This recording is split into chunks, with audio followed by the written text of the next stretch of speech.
Look at this. And these, and this.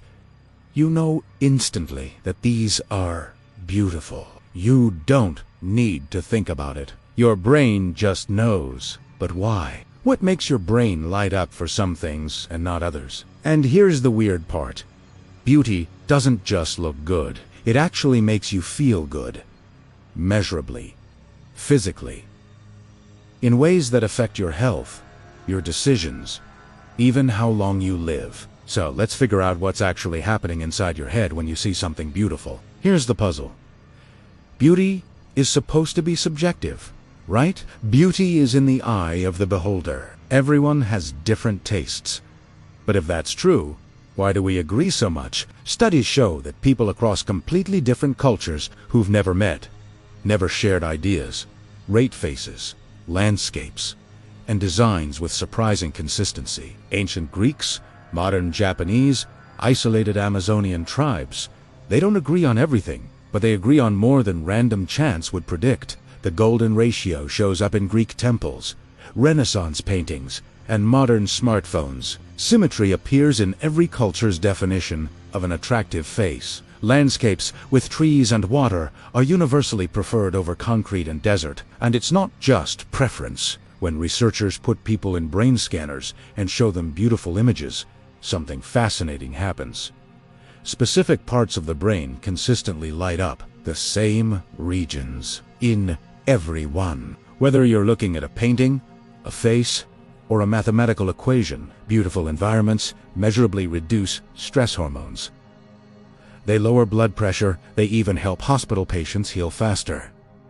Beauty isn't just nice, it's medicine. So, what's going on? If beauty is subjective, why do our brains treat it like objective reality? To understand beauty, we need to go back, way back. For millions of years, your ancestors faced a brutal challenge.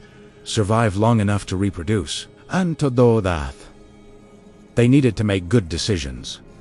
Fast. Which landscape has food and water? Which one will kill you? You don't have time to think. You need instant pattern recognition. So your brain evolved a shortcut. Landscapes with certain features, water, trees, varied terrain, places to see and hide.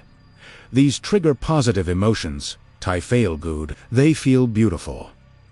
Because for your ancestors, these landscapes meant survival. Your brain rewards you with dopamine for recognizing them. Beauty became a survival signal. The same logic applies to faces. Symmetry in a face suggests good genes, health, absence of disease or parasites during development. Your brain evolved to find symmetry attractive because symmetrical partners gave your ancestors healthier children. Your brain is a pattern recognition machine, and certain patterns, fractals in nature, the golden ratio, bilateral symmetry, these show up everywhere in healthy, stable, resource-rich environments. When you see these patterns, your brain doesn't think this follows the golden ratio. It just floods you with positive emotion. It says, this is good. Pay attention to this remember tease. That's what beauty is. It's your ancient survival system, still running in your modern brain. But let's get specific. What actually happens in your brain when you see something beautiful? When you look at something you find beautiful, a region called the medial orbitofrontal cortex activates. This is part of your brain's reward system. The same system that lights up for food, sex, accomplishment. Your brain releases dopamine, serotonin, endorphins. The same chemicals that make you feel good when you eat chocolate or fall in love. At the same time, stress hormones drop. Your amygdala, the fear center, calms down. Your heart rate slows. Your breathing deepens. This isn't metaphorical. It's measurable. Put someone in a beautiful room versus an ugly room, and you can track the difference in their blood chemistry. There's a famous study from the 1980s. Hospital patients recovering from surgery, half had windows overlooking trees. Half had windows facing a brick wall. The patients with the tree view recovered faster, needed less pain medication, had fewer complications. Same surgery, same hospital. The only difference was what they could see. Beauty isn't superficial. It's biological. Your body responds to it like it responds to food and safety.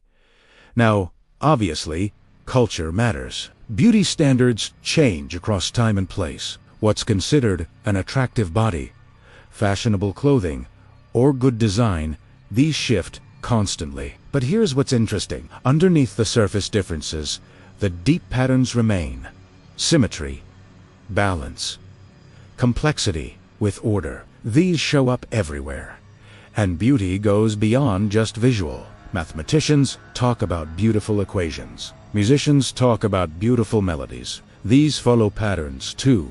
Simplicity, symmetry, unexpected harmony. Your brain uses the same reward circuits for all of them. Beauty isn't just what you see. It's a way your brain processes the world.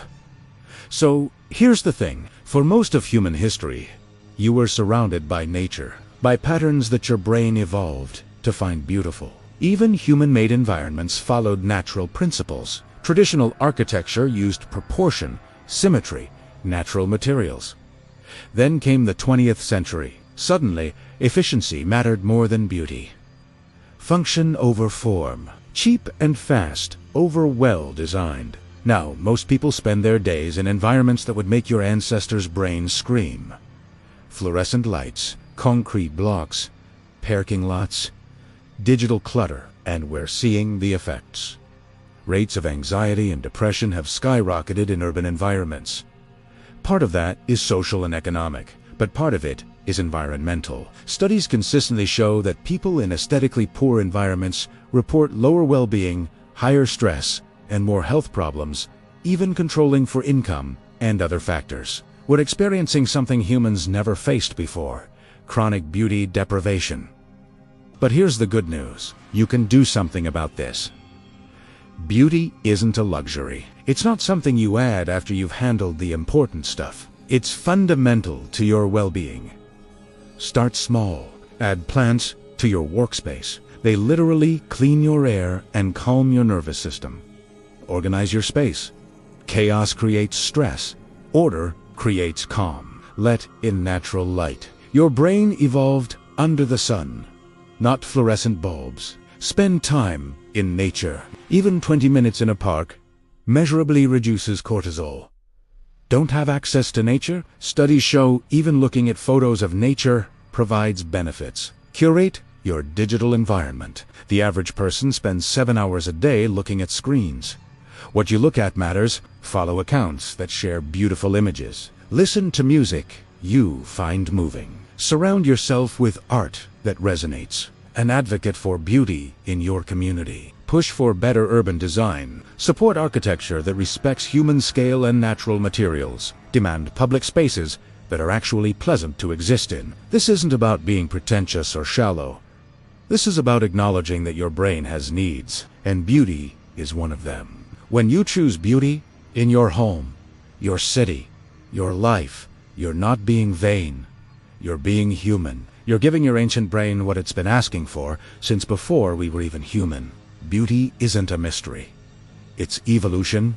It's chemistry. It's your survival system doing exactly what it was designed to do, rewarding you for recognizing the things that kept your ancestors alive. But in a world that often ignores beauty in favor of efficiency, choosing it becomes a radical act. It's choosing to honor what your brain actually needs instead of what modern life demands. So the next time you stop to look at a sunset, or rearrange your room, or spend time in a beautiful space, you're not wasting time. You're doing exactly what your brain was built to do. You're choosing to be human. If you want to explore more about the hidden science behind everyday life, subscribe to our channel and join us on this journey. We're uncovering the mysteries of what makes us human, one video at a time. See you in the next one.